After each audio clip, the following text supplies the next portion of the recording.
So welcome to our second Mickleover Running Club Q&A in our Inspiring Women series. So appreciate you all joining. Appreciate all of your questions that you sent through as well for Laura. So firstly then, Laura, welcome to the Q&A. It's lovely to have you. Appreciate you coming on for us. Thank you. No problem. So firstly then, for the group, and if anybody that doesn't know of you, could you, and also for the recording as well actually afterwards, could you just tell us a little bit about yourself and how you got into running in the first place? Yeah, so I got into running on my 30th birthday, well, about a month or so before. As some of you may know, I'm in my third year of recovery for an eating disorder. So when I first started running, running kind of aided my eating disorder at the start. So yeah, I had quite a few rough times actually for the first couple of years with it. And I've dealt with this real good passion for it now. But yeah, so it's been a very long, hard journey because I started having disordered thoughts of my eating when I was 20. So I'm 38 in May.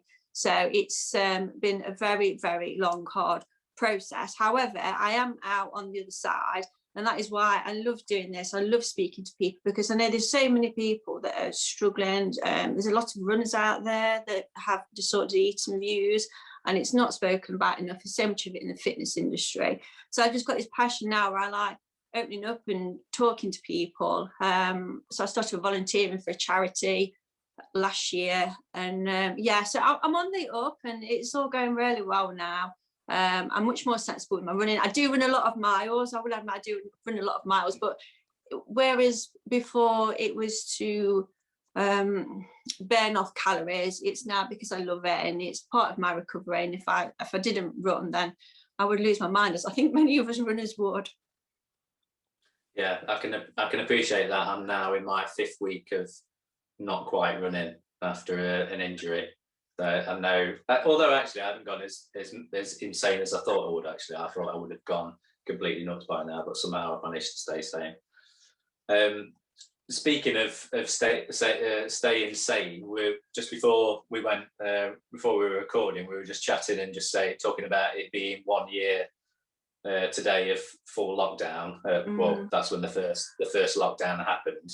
So, from your point of view, then, for you personally, how did you cope with lockdown, with it being such an issue for everyone having mental health issues, especially? How have you coped in this year? I've coped really well, and I feel a little bit guilty actually for saying that sometimes, because there's a lot of people that's been really struggling. So I feel a bit guilty for saying that. So I was actually on medication and I started coming off antidepressants as the start of lockdown. So that was quite an interesting few weeks. But I was coming off medication for my eating disorder. So it was quite interesting at the start of it. But I've got to say, I've coped really well. I've upped my distance. I've run a couple of PBs through lockdown. I got into volunteering for First Steps. I've done a few interviews now, and because I'm out there talking about my history with an eating disorder, I find it very therapeutic. So the actual last year for me has gone really well, and I do feel hard saying that because I know so many people are struggling. But yeah, lockdown's been kind to me. I know obviously from following you, I know how much you love the Peak District as much as I do. Yeah, I miss it. Yeah, exactly. That's what I was going to say, that all through, once we were allowed to go back out after the first lockdown and go back into the Peak District and go running and have adventures, that was great. But I personally struggled with this last lockdown because I was kind of forced into, like many people, literally just running from your door and doing, we were only supposed to be doing like 1 run a day, and I kind of just got into a routine of running lots of miles, but all running purely just on pavement, rather than normally I would break all my runs up with trips to, even if it's just like an afternoon, I would quickly nip up to Dovedale and go and run up Thorpe Cloud a few times, and all around the trails around there, just to get a bit of variety for running, rather than just purely doing miles on pavement. But I was being forced into doing that, and I'm completely sure that that's what's caused my overuse injury at the minute. So for me, I struggled with that. So have you struggled this last time then, the one that came in at Christmas? Yeah, I mean, I've missed obviously going to the Peak District. I'm going to book the 12th of April off work, so I can actually go on the day that we're allowed out. I just hope the pub's open I like going to, so I could go for my lunch and have a glass of wine there. But yeah, it has been difficult, but I've done quite a few virtual challenges that's kept me going, and I've got a bit of a love-hate relationship with virtual challenges. So but I'm lucky because I've got Shipley Park, which is half a mile from me, so I've got lots of trails on there. In fact, I've got Lost running today somewhere local to me that I didn't know before.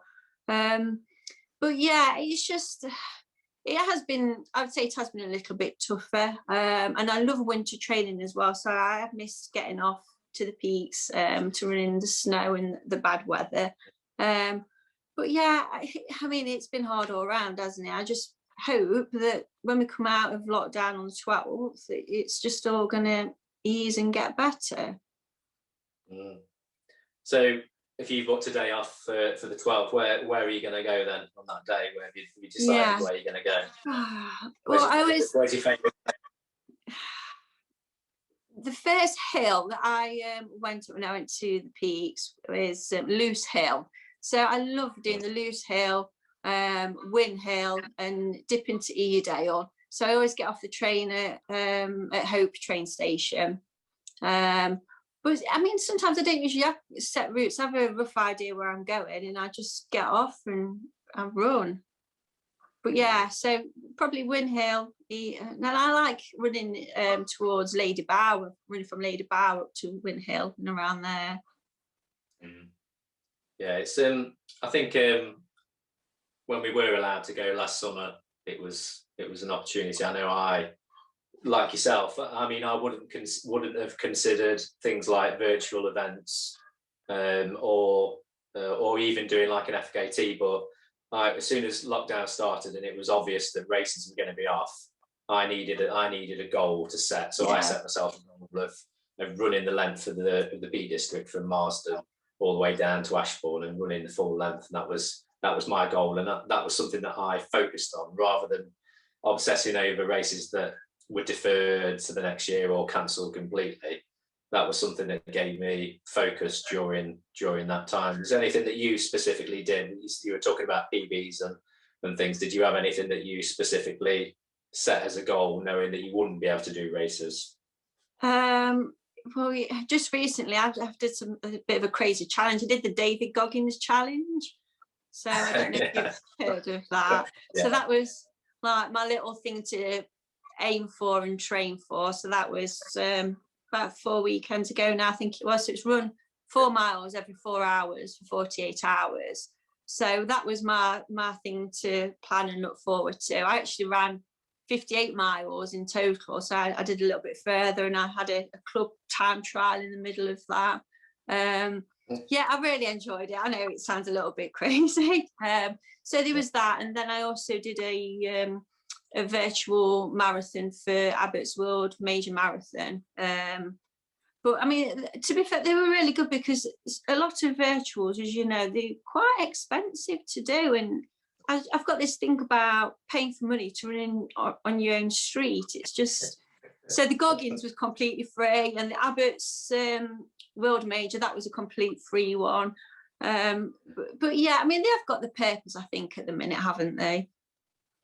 Yeah, that's it. Yeah, to keep a bit of motivation up, they're good, aren't they? Because I wouldn't have considered anything like that. But I know a couple of my coaching clients, one of them, Alan, he did the Goggins one, and he really struggled with his training before that.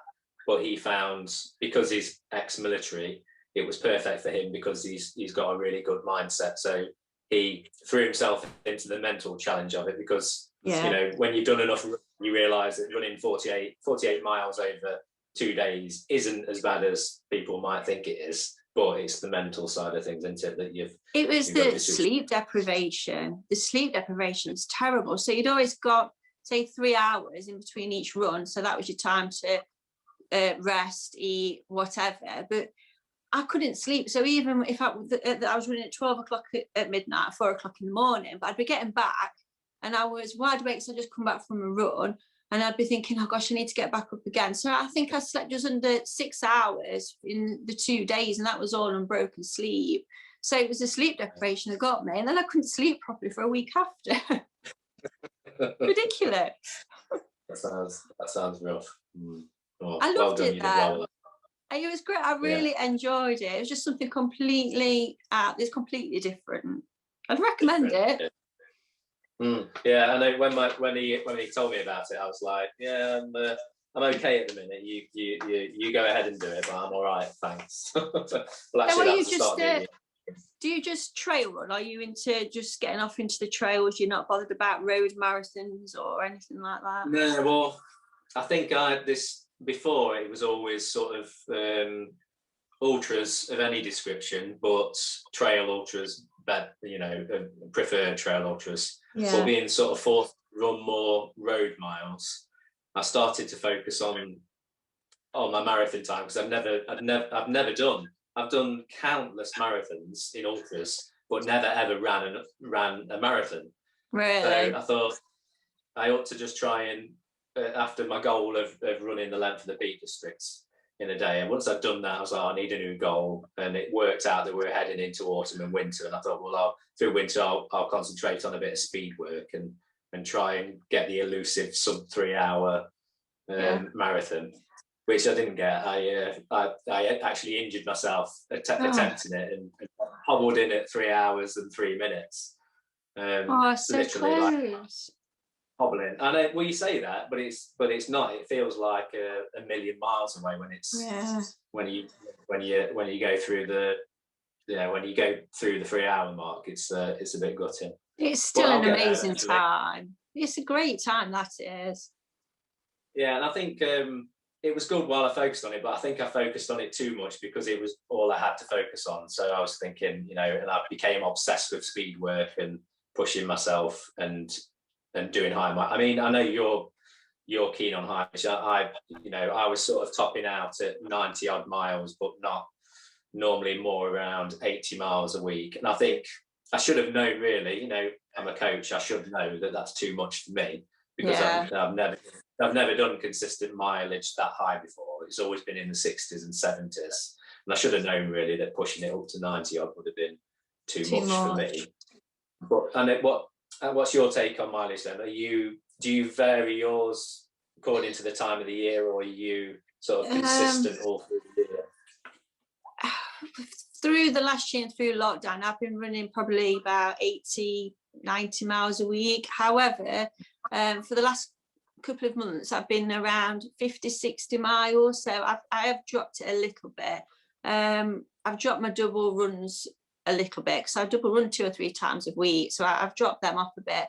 And I feel better for it. But it's a hard one, because I do love all the miles. You see, today I've done a big run today.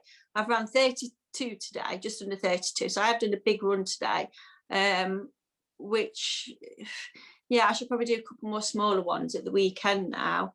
And I notice a difference with my times as well. So if I tip over and do too many, I become slower. But I'm not bothered about being a bit slow, because I like the distance. So it's tough, isn't it? It's like trying to balance it all. Yeah, it is, isn't it? It's a bit of a balancing game, isn't it? But I suppose if you're working towards doing more ultras then in the future, so what ultras have you done so far then? Have you tested the waters? So I've just not actually races. I've just been going off and doing them, because my first ultras have all got blooming postponed. So it's so frustrating. Which was the one that you had booked in then? I heard on the previous podcast that I listened to, the peak running one. You'd said about you'd got a 38 miler booked in. What race was that? Yeah. Oh, I can't even think what it is now. It was running along a canal bank. It was just an out and back. That was my very first ultra that I planned to do. 38 mile, and I felt really ready for it actually, and I was in tape, and the day I got my race number was the day that it got cancelled. And then I was in for the Dukeries, 31 mile, I think that is. So that should have been the May, and that got pushed to the October. I've had an email actually today. Hopefully it'll still be going off. They'll know more in 3 weeks' time, but it's still, they don't know. That's getting close because that's beginning of May. And then I would like to do the 70k birthday bash if that goes off. I don't know if you've heard about that in the Peak District. Yeah. So it's Brooks's stuff, isn't it? Yeah, Peak running. Yeah. And I know I spoke to him a few weeks ago about I transferred him a client of mine for him to coach, and I asked him about, he was going to do like a big running festival last year at Cork Abbey with all different races on and different distances, and I was gutted that was cancelled, because that'd be that's local to all of us, that is. So it'd be ideal if he manages to put that on. I've not heard it. So you've not heard any more about it? No. We'll keep watching anyway. Right, I'm conscious of the fact that I'm being selfish with all my questions, and I know that the group have been sending questions, so I will get on to. I can talk forever about running. I think I get on everybody while I say I get on people's nerves. Okay, right. So let me find these questions from the group.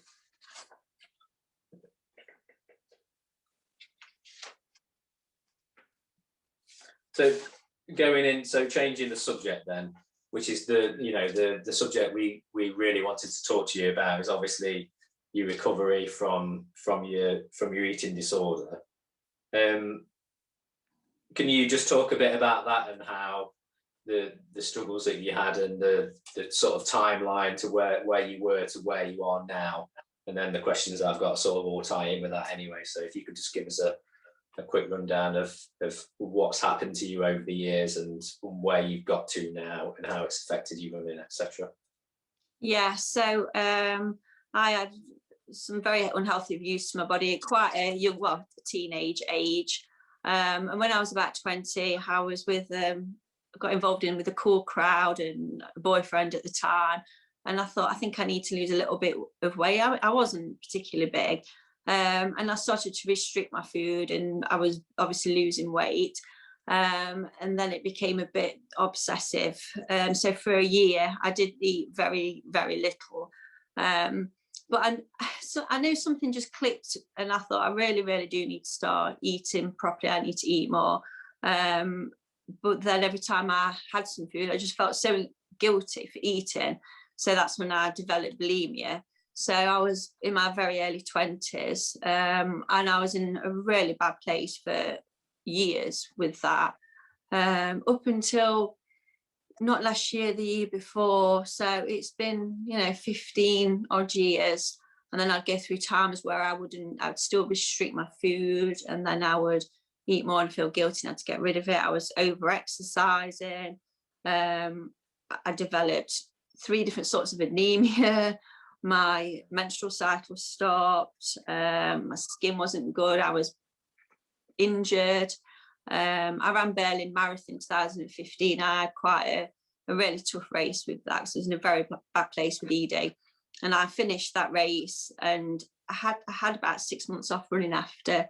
I got a couple of niggles, but mentally I was not in a good place at all. So I started running again, and I realised I needed to find some help for my ED. So I had 3 visits to the doctors in total. The first one was not good. I saw a senior doctor at the time, and he kind of passed it off. He didn't know how to deal with it or talk about it. And it took me months and months to go back. So I saw another lady doctor. She Googled ED while I was sat there on the internet. I said, I don't want to know my weight. It's like, I don't need to know that. I can't have scales in the house. I don't want to know. So she obviously weighed me, but she wrote my weight down on a piece of paper, and she says, right, it's there. And my BMI was too high to receive any treatment on the NHS. So she actually showed me the scale, and looking at the scale, she says you're actually classed more as obese, on the obese side of the BMI. And at the time I was weight training at the gym and I'd got quite a bit of muscle. So obviously muscle weighs more. And I thought, so I came out from that visit and I just relapsed really bad for about 6 months after. I was in quite a bad way with that. And then I heard about First Steps, the charity, eating disorder charity in Derby. So I started visiting them in 2017. And that's when, once I started talking about it and realising there's a lot of people out there with a lot of problems, because at one point I thought, I haven't got a problem, there's nothing wrong with me. And then I went back to the doctors because I needed some extra help. And the lady that I saw at the time, she was really, really good. She'd even been to the charity, so she understood, she related more. But I wasn't in a good place. So we decided together to put me on antidepressants, which I was on for a year, and I've been free from them for the last year. So yeah, it has been such a very long journey. It really has been tough.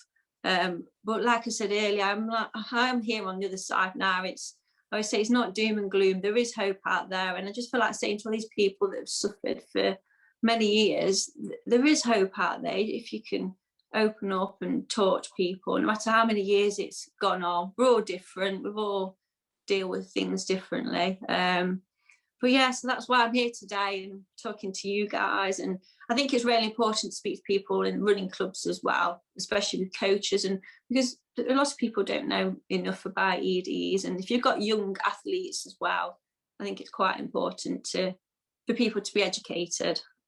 Yeah, and it's not just young girls, is it, that struggle with this kind of thing. I was listening to a few podcasts about Red S, so relative energy deficiency before. Yeah, so it used to be called the female triad. It used to be called something like that before. And obviously that doesn't apply to men, but it's the same thing. So this is where they came up with that term of Red S, relative energy deficiency, because it can affect anyone. And do you think as runners, I would say that we're probably prone to disorderly eating? Do you think that's the case in general for men and women, do you think, or is it more female runners? Oh no, it's definitely male. Yeah, I mean, I had some training last week actually with First Steps, and that was with a gentleman that's had problems with eating disorders for many years, and he's in the gym and he's a bit of an athlete. No, is that I think one of the things that I found is when I started running and going to races, there'd be a lot of very slim, slight runners that was particularly fast, and that was my thing of, if I lose a bit of weight, then maybe I will be quicker too.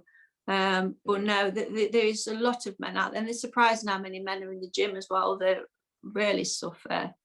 But it's hard. I think it's hard for men to talk about things, mental health, and all these nitty-gritty subjects. It's difficult.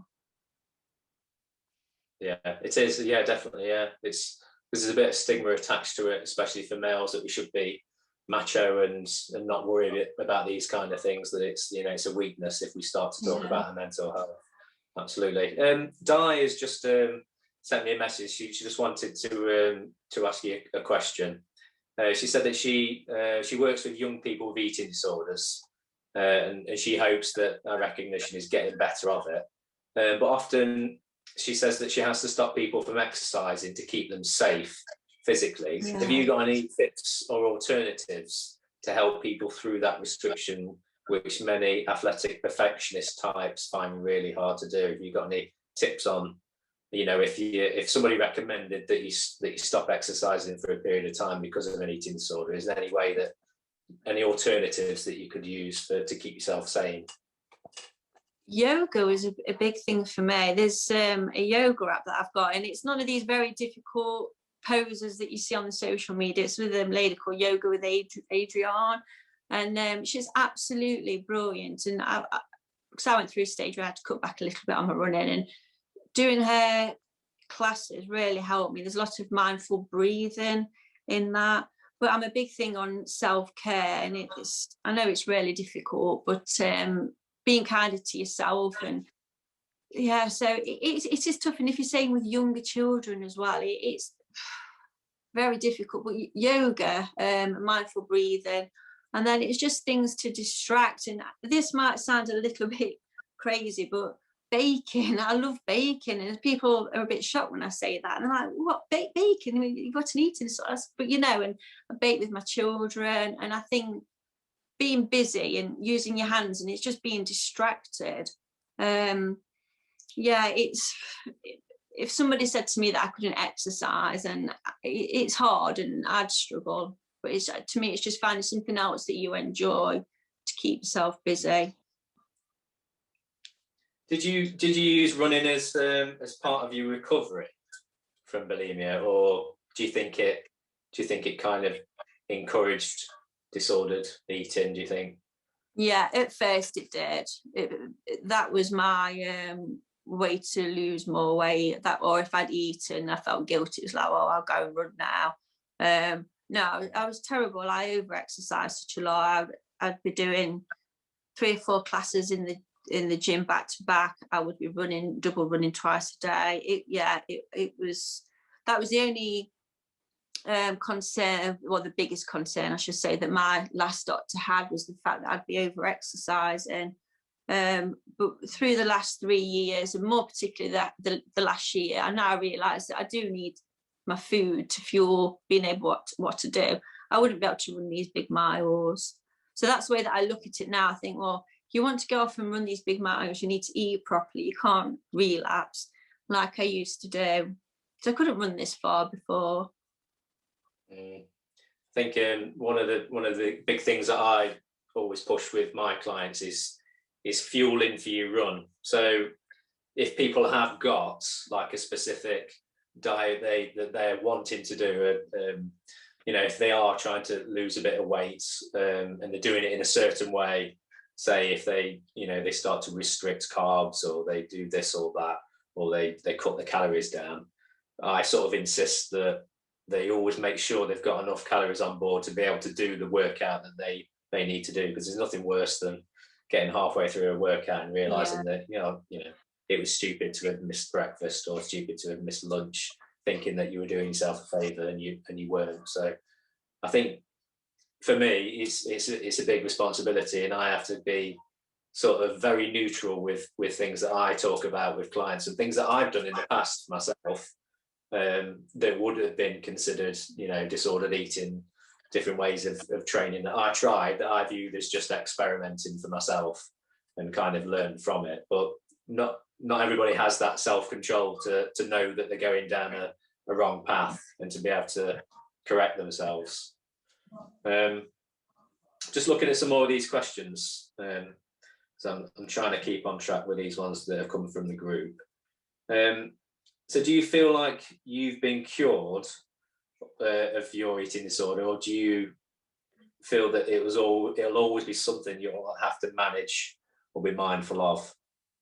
Yeah, I can't say, oh, I'm cured. I couldn't say that. I think my something's been part of you as well for so many years. And I'm not ready to say that I'm fully recovered either, but I am in a good place. Then yesterday was a day that was a little bit tricky. Now, it wasn't down for me to run yesterday, and I thought, well, I could do with going to run to clear my head, and it was very hard to sit and rest. But the ED voice then, it was triggering away a little bit. So, but I have learnt now some certain coping mechanisms I've got, and I can box it away a little bit more. But it's taken a long time to be able to do that. It really, really has. I hope one day I can say, oh, I'm fully recovered. But no, I wouldn't say that at the minute, because I know I'm not fully recovered, but I am in a really good, healthy place. Yeah. Just keep battling on. I think something like that's always going to be with you, isn't it? And even if you do feel like you've recovered from it, there'll always be something there in the back of your mind, thinking I could end up going down that route again. Just thinking about you're a mum yourself, aren't you? You've got kids, haven't you? Yeah. Yeah, I've got two daughters that are getting towards teenage years. Do you think that, I know you spoke about not really particularly getting much help from the NHS. Do you think that there should be more help from the NHS, or do you think it's people have got to rely on the charities like that you've been using to get the help they need? Yeah, no, there's so much lack of training. I think I'm right in saying that doctors have 2 hours of training on an eating disorder. There definitely needs to be some more education there. Like I mentioned earlier, my first experience with a senior doctor was horrific, and he actually had a student doctor in with him, and I came away so frustrated and upset, because that could have been a time when the student doctor had learned. It was, you know, first steps of, obviously they've been amazing and things have changed since then, but there is major issues with the NHS. And obviously an eating disorder is on weight, and it's how much you weigh, it's on your BMI. That's why I couldn't receive any help. And I'm really strong in saying it's not about a weight, it's a mental health illness. It doesn't matter how heavy you are, it's a mental health illness. It frustrates me. So do you think there's anything that we can do as parents then to kind of look for signs of that in our own children or young ones that we know? Is that if there's any way that we can kind of not influence them, but make sure they're not going down the wrong avenue with that kind of thing? Yeah, I think obviously it's been very careful what they see on this word of social media. I think that has a massive impact. I mean, when I was growing up, it was just magazines, but now there's just so much you can see on the internet. And I'm always one for saying not how much, what a child looks like body shape wise, making them feel good about other things, whether it's the school or reading or the hair. It's it's a very, very tough one. And also, you know, adults can say things around children like I know I heard once that somebody was saying, "Oh, I look big in that photo," and it's stuff to me. I'm like, well, that might trigger something in my little girl's mind. Oh, do I look big now? I think it's just being mindful what children are looking at and mindful how we speak to them. It's tough. I mean, my little girl's 9, and my little boy's 11. So yeah, it's tough. And it's not like it was when I was at school now. There's so much pressure, isn't there? There's so much pressure for people to look certain ways. I can remember my little girl once watching a Britney Spears video a few years ago. She says, "I want to look like her, and I want to be her." I'm like, no, not Britney. Is that when she shaved her head off? Oh gosh. Shaved her hair off. Yeah, it's difficult, isn't it? Stopping the outside world and the influence coming in. They keep it to a certain degree. Yeah, it's my girls are, you know, similar ages, 9 and 10. So we're at the point of where they're wanting phones, and we've you know, we're stopping them from having phones at the minute until they go to big school. But it's a bit of an unknown, isn't it, for us, trying to keep them safe. That's all you want for them, isn't it, is to keep them safe. Of course it is. Of course it is. So I think as well, being no, I was going to say, I think just being open and being able to talk with them and knowing that they can talk to you. Obviously, I mean, that's in general about everything and anything. You see, a lot of my issues started with when I was growing up. ED was just such a secretive thing, and that was my big problem, was trying to hide it. And obviously that's where eating sort of just thrive off secrecy. There's just this big stigma about it. So I think just talking as much as you can. Sorry, I know I interrupted you. No, you're fine. No, yeah, I know what you mean, because it's in the past, in sort of our generation growing up, you know, I'm speaking for myself, I'm 41. It wasn't the sort of thing talked about, was it, when we were younger? Or I don't know whether it was different circles of people, but when I growing up in school, for me, I had no idea at all about people's eating disorders. You know, I'd heard the word anorexic, but that was it. they didn't know anybody who was or know anything about it. And do you think that it's getting, awareness of it is getting better now in the situation we're in now? Yeah, and I think it's mental health in general, isn't it?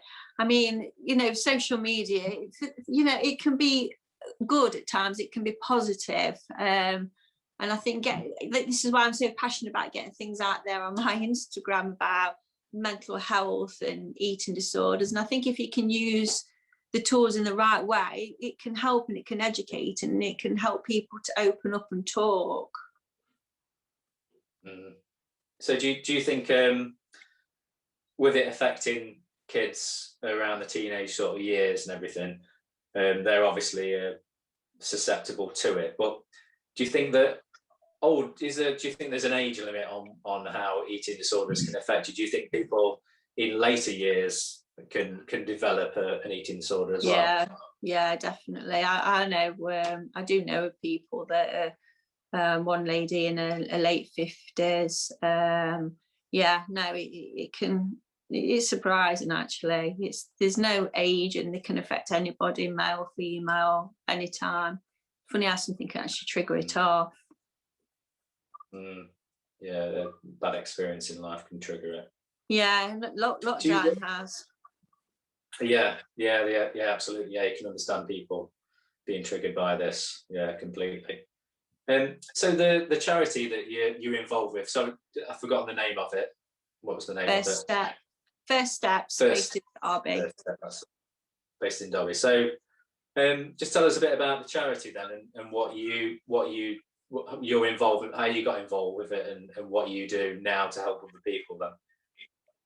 Yeah, so I started First Steps in 2017 as a service user. So I used to go to group sessions there, where for over 18s we used to sit down and talk about coping mechanisms, and it was a get together. And at the time I always thought and hoped that I would be able to maybe give something back and go and volunteer and help them. But if I'm completely honest with you, I never thought that I would be in the place to do it. I thought I'd like to, but when obviously something's been part of for so many years, all my adult life, I thought I'm never going to be able to be in this position. And then over the last 3 years, things have turned around and they've changed. So I contacted First Steps. And then, I did quite a bit of training last year with them, and I'm what you call a befriender. So I have a user that's assigned to me for around 6 months. It can be extended to 9 months. So the user I do an email version of a befriender. So he or she can email me whenever, whatever time of day, several times a week, it doesn't matter. And it can be any concerns that they're going through. We'll talk about their eating disorder. I like to set goals if there's anything that I can help. It's just a nice space for somebody to speak to somebody that is, not close to them, I guess, somebody completely out of their circle. So I've been doing that for, I started probably September time. I only email back once a week or twice a week, but they can send me messages whenever they like. And I love it. I think it feels really good to be able to maybe shine a little bit of light and say, that there is help out there and things can change. I am. I'm really enjoying it. They're a really good bunch there.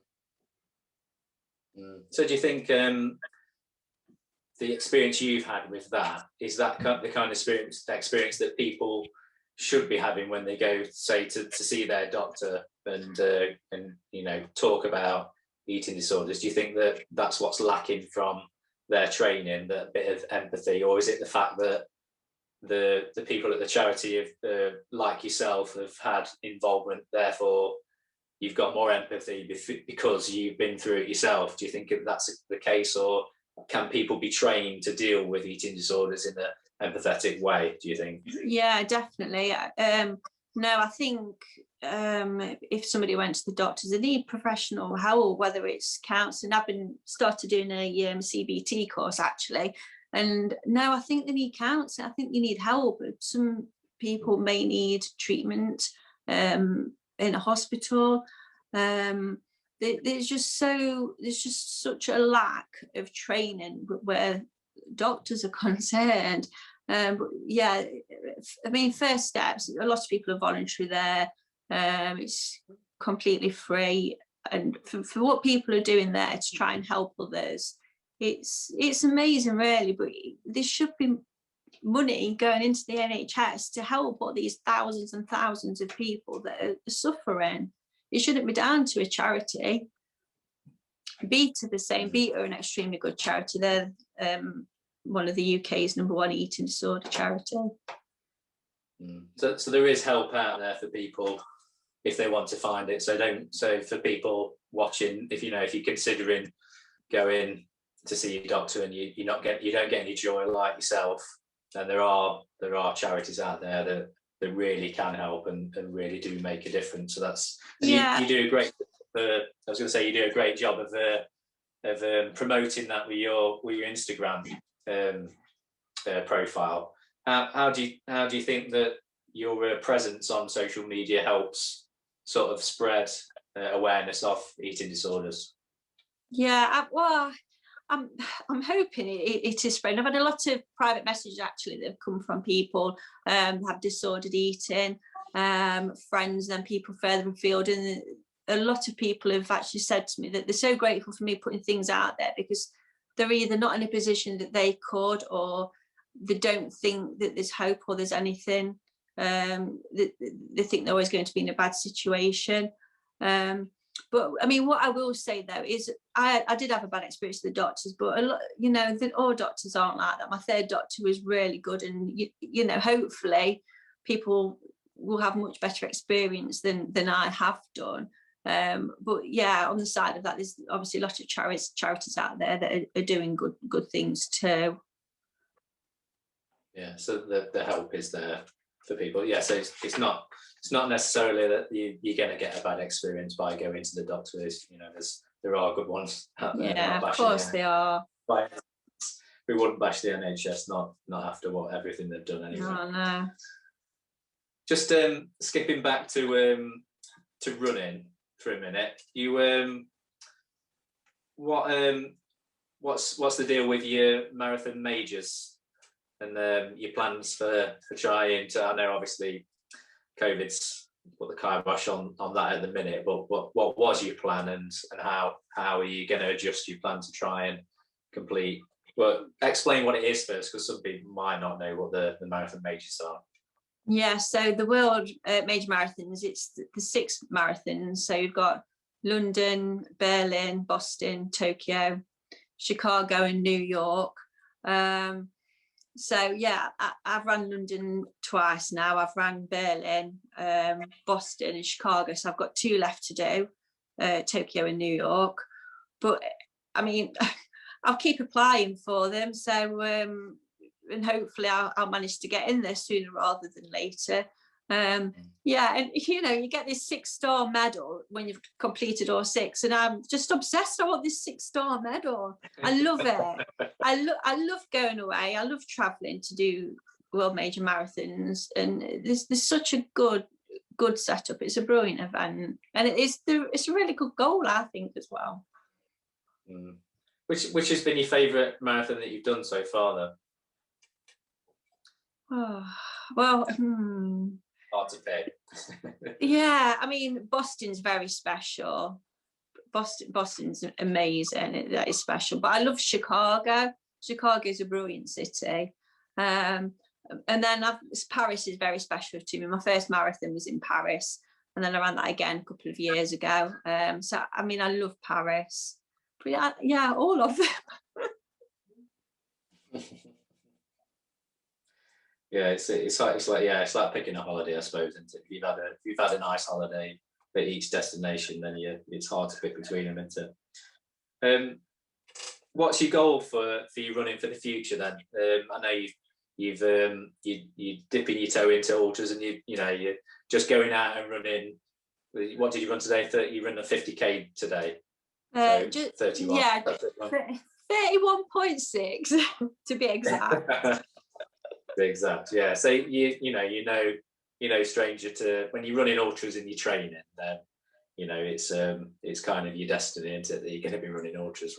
What's your goal kind of, what's your goal for ultras then? Is it just to complete a 100 miler, or is there any races in like specifically you've seen that you'd like to sort of aim for in the future? Is there anything on your list, on your bucket list of ultras?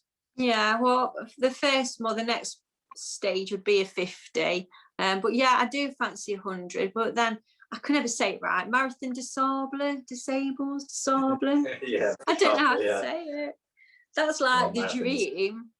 I would love to do that. That's the dream marathon.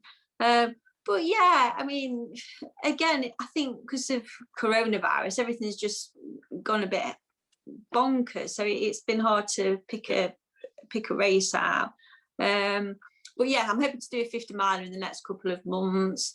And then again, maybe look at something a bit bigger, but who knows what's going to happen with races this year. Yeah, it's hard to know, isn't it? Yeah. I know, I do know some people that you've done, however you pronounce it, Marathon de Sable, a Marathon de Sable. But have you done much sand dune running? Have you ever? No. Have you had a... I know, on holiday. I've been on the beach. Yeah. Well, Marathon de Sable was one that when I got into ultras, I'd heard about people doing it, and I've got a few friends that were ex-military, and they sort of, it's very big in the military to try and do that. So it was something I thought, oh, maybe, you know, possibly that's something I could aim for. But then my brother lives down on the south coast near Poole, and I ran across to go over where the chain ferry goes over to, I can't remember the name of it now. Can't remember where you end up. But basically running along the beach, which is fine. You're running on the nice sand that's been washed by the sea, and it's all nice packed. But then I thought I could find a shortcut to where I was going by cutting into where the sand dunes were, and I realised very quickly that I don't want to do Marathon de Sable. Really? Trying to run in sand is very difficult. Running on the beach is one thing, but running in sand dunes, is another thing completely. I think there's some more questions coming in, so I'm just gonna, give me a second.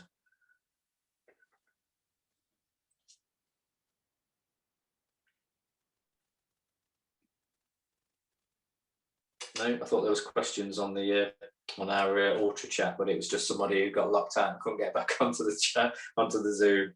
So is anybody on the chat tonight got any questions that they want to personally ask now while we're here? Don't be shy. You can if you wave at me. Me? Not you. if you wave at me if you've got a question. Rob and Catherine, I know you've got questions. I've got a question, Samuel. Okay, Di, go ahead. Hi, Laura. So what was the turning point then for you realising or believing that you had a eating disorder? Oh gosh. Yeah, that's a tough one. Yeah, Sorry. no. So because I kept it such a secret for so many years, it just became part of obviously the normal my life, and I actually called my eating disorder B. I gave her a name.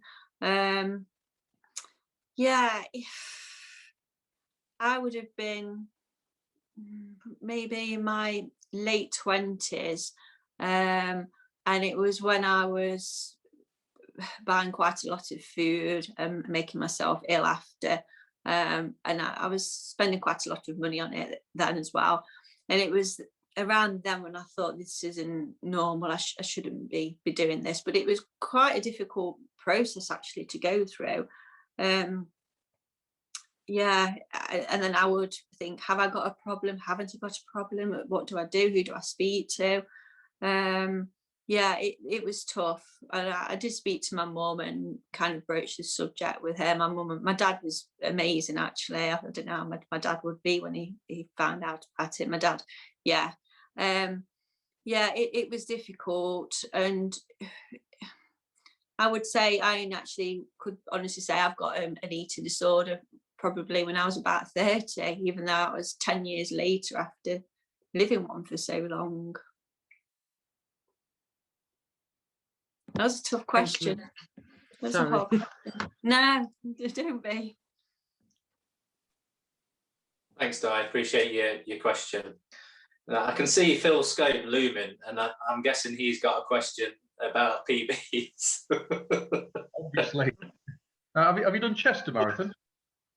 No, I've heard good reports about Chester. Yeah, it's really good. I've done it 5 times. My favourite's my PB course. Yeah, it's my PB course. It's nice and it's just undulating enough to stop you being lazy. All the drink points and gels to hand out, perfect intervals. So isn't there a hill right at the end? Well, I've heard that there's this hill. Bad. No, the last. Yeah, if you've overdone it and you get to the last 5k and you've buggered in the tank, you're screwed. But if you're in PB territory with 5k to go, you'll smash it. It's all right, yeah. But, so what's your PB? Mine 309. Oh. My first one was 405, so I took nearly an hour off. Wow. 3 hours is impossible for me. I'm past it now. That was a couple of years ago. So yeah. Not impossible. So, well, yeah. I'm a data geek. I just need to get back to 315 then for this year. I'm 50 in September, so 315. They're good for age. London changed good for age from 315 to 310. I went up to Northumberland in 2017 and did a 313, and then London changed the time, so they pulled the rug from under my feet. So I'm a big gutted about that. So I need to get back to that. I don't think they changed the ladies' time though, did they? No, not much. They did tweak them a little bit. Did changed they? them a bit. I know they changed how they might have done for the quicker one. I think the good for age, I think that's still a 3:45. But I know they did change how many runners can actually get through on that time. Whereas before, I think if you run a 3:45, you was guaranteed a place. But I think it's capped now, and there's only so many allowed. Yeah, you've got to be under that time by an amount. It's a bit like Boston, isn't it now? So yeah, whereas it was guaranteed before. So I've done London 5 times as well. But I've done it twice. Yeah, it's amazing, isn't it? The crowd are phenomenal. Yeah. It's hard to PB there, but it's a great run. Yeah, I loved it. I've heard Manchester's good as well. I've not done Manchester. It's on the list, but I've not done it. I've done Skegness, Mablethorpe. I've done that. Yeah. Yeah. Thanks, Phil. Just but did you mention a PB then? Sorry? Did you mention a PB then? Me? No. Yeah. My PB, Chicago, was my last marathon, and I've ran that in 3:25. That was my last one. Nice. Half an hour is my rule for men to women. As a general rule, I take half an hour for women's time. So that's 2:55 man territory in my book. That is well done. Yay! I like that. I think that sounds condescending or whatever, but it's for me half an hour. Yeah, roughly a minute a mile on any race. If men think they're racing a woman, they've got to beat them by a minute a mile in my book at least. So if anybody asks me, I'll say now it's 2:55. Absolutely, yeah, 2:55 man time according to Phil Scope, and he's a data geek. Yeah. It's all about the numbers, isn't it, Phil? Oh God, yeah, it's all about the numbers. Heart rate. Do you train on heart rate at all? No. Have you had a VO2 test done? No. VO2? No. I mean, I've got the thing on my Garmin app, and that's apparently I'm the top 1% for my age group. I mean, why I choose that? But no, I don't. Cool. Just go out there and do my thing. Yeah. So you're not sorry, Phil, to jump in. So you're not ruled by your watch then, as far as when you run in. Do you run to feel, or do you look for? I didn't used to though. I was terrible with times, pace, splits, but I think that was a massive part of my ED then as well, and I needed to run so many miles, and I had to run them at a certain time. Even if I was 1 second off my pace, it would bother me. I was terrible. But no, now I like leaving my watch, and I've got rough kind of distances in my head, so I like ditching it and just going off. But yeah, definitely on feel. I mean, there's times when I think I'm going out to do a 10-mile run, and I might have to knock it down to a 10k. I couldn't have done that a couple of years ago. I would have had to push to have run at least 10, but I can rein it in now. I think as by nature, runners, if we're serious about running, we tend to go that way, don't we? We call it, is it AAA personality, that you're interested in the numbers, and you do everything that you do 100% every time or more. So it's you can understand how it would be easy to be susceptible to eating disorders as a runner, because if you've got that kind of personality, then I'm not saying it goes hand in hand, but there could be definitely tendencies to go towards be led in that direction. I used to be terrible with my recovery runs. Or easy runs, I just run them too fast. And it's only been, in all honesty, probably the last 8 months where I've slowed them right down now. And they work, they do work. And but I just couldn't get my head around running quite a lot slower. But I've gone off now, and I've done 10-minute miles, over 10-minute miles. I've done 11, and I'm not bothered now, because they do work. Yeah, the 80-20. Once I learned of the 80-20 rule, and that kind of changed my training. Once I heard about that technique of nice, easy miles, building your aerobics, and then throw in the hard sessions, and then allow yourself to recover from it. And that's like a training basic now, isn't it? That kind of. You've got to enjoy it. You've got to. I mean. When you're focused on trying to get better as a runner, like you say, it's difficult to stop yourself from doing stuff like that. Going out for, you say to yourself, I'm going out for an easy recovery run, and you're like, oh, I feel really good. I'm just going to pick the pace up a little bit. It's cold. I just want to warm up a little bit, so I'll speed up a little bit. And that's the one that I've always struggled with, is staying warm when it's cold in winter. Turned into more of a wuss the older I've got. Don't like the cold. But I am doing a bit of Wim Hof at the moment, trying to rectify that. I've only just recently heard about him. Yeah, I would recommend it a lot, especially if you do struggle with the cold. Yeah. Because it's a whole other discussion going into that kind of thing. But if you're thinking about having a go at it, it's worthwhile doing. You notice the results from it.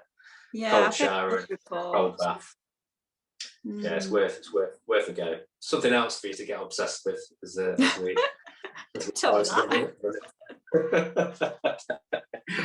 yeah, we're all the same, aren't we? We're all obsessed, aren't we? So finally then, how can people connect with you? What's the best way to get in touch with you? Is it through Instagram, direct messages, comments, or would you prefer kind of Facebook, contact, that kind of thing? Yeah, Instagram, direct message me, email. But I always say my inbox is always open to people, or if anybody's concerned about anything, or whether it's disordered eating, or they're concerned about somebody that may be having an issue, it's always open. I mean, obviously I'm not a therapist, but I can always advise on who may be able to help, or just share what's helped me in the past. But yeah, I will always speak to anybody. I'm not on Facebook. I came off I'm it. only on it. Yeah, I came off it as well, but went on it because I needed to be on it for people getting in touch for coaching, and for running groups, and for the running club and everything. Just been on that. I don't use it very much, so sorry if you're trying to get in touch with me through Facebook. I don't use it. So Instagram, that's the way forward for contact then. So yeah, have you got any sort of have you got any final words that you want to share? Anything you want to shout out? Anything you want to advertise? Because I know you've got people that support you with you running. Is anyone that you want to give a shout out? Yeah, I mean, I've just recently partnered up with a company called Be Defiant. I don't know if you've heard of them. They're a really good local company. So they sell clothes, but 10% of all the profits, they all go to mental health charities, and they're doing some really, really good stuff out there. They're really talking about mental health in all different areas. So I joined up with them only a couple of weeks ago. So I'd say give them a little look out. But no, there's nothing. But like I say, if anybody would like to talk to me about anything eating disorder related, then just message me. Yeah. And obviously, First Steps charity. I mean, if anybody is struggling, First Steps are brilliant. Yeah. So your DMs are always open to messages. Always. Lovely. Well, thank you, Laura, on behalf of the running club. We really appreciate you giving us your time this evening, and hopefully, if people watching this later on can, gain some benefit from it, and if people are struggling with mental illness and eating disorders, then hopefully they've been given some good advice, and they know where to go now. So we appreciate you joining us, and thank you. That's it. We'll say goodbye. Nice to meet you. Yes, it was lovely meeting you, and I'll be following you more closely on Instagram now, and stalker. Get to know. Yeah. Thank you. Talk to you again. Take care.